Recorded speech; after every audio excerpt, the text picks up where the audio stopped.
shtrejtimet të cilat janë, une kam marrë ofertat e reja të cilat do më vinë mas 2-3 mujve, të cilat do të jenë minimum 2 fish të sa që janë sot. Tash situata është për mbijetesë, do më përveç rritjes së çmimit, kemi pas edhe mangësi të sasive të furnizimit. Edhe une, si që peshon nga praktika, asnjë qeveri nuk mënet me ndiku në ndaljen e rritjes së çmimeve.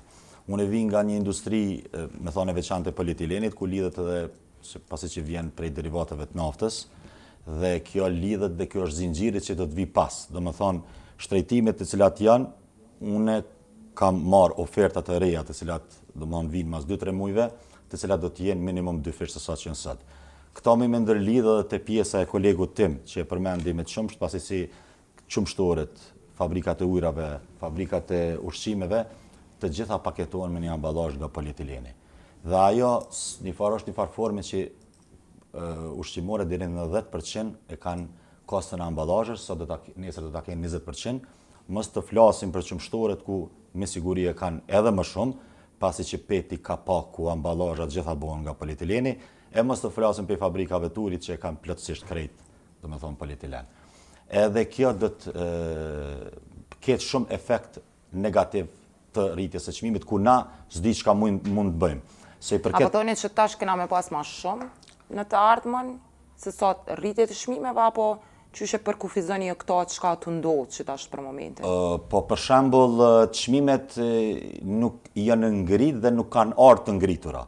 Ne jemi duke u sistemu me çmimet të cilat i kemi pas doçe, dhe ato ofertat të cilat po na japim, ne njësoj po i lajmërojmë bashkëpunëtorët tonë dhe detyrimisht duhet të shesim me çmimet e reja sa na vinë me marzhën tonë. Pjesa tjetër është që është më e vështirë çështja e financimit, se për shembull përpara ti ke investu më pak dhe ke fitu, thjesht ke investu në një vlerë të caktuar, kurse tash duhet me bë 2 fish investimin për sasinë e njëjtë. Dhe kjo është problem edhe te pjesa e rrjedhjes së paras. Rrjedhja e paras te na është shumë problem, siç e ceku kolegu, pasi që këtu edhe po kemi probleme, tash na vjen 2 fish me pas financim për të furnizuar me lanë të parë, pastaj për ta shitur. Dhe kjo përveç marzhës, në gros marzhën, kjo do të bjerë shumë edhe do të sfidohet shumë sektori prodhimit. Sektori prodhimit në Kosovë është ende duke u zhvilluar. Do të thonë ne ende jemi duke kredi ose jemi duke financuar në objekte pajisje që ta marrim, do të thonë një pozicion të mirë që ta kemi Kosovën thjesht në konkurrueshmëri ndaj importit.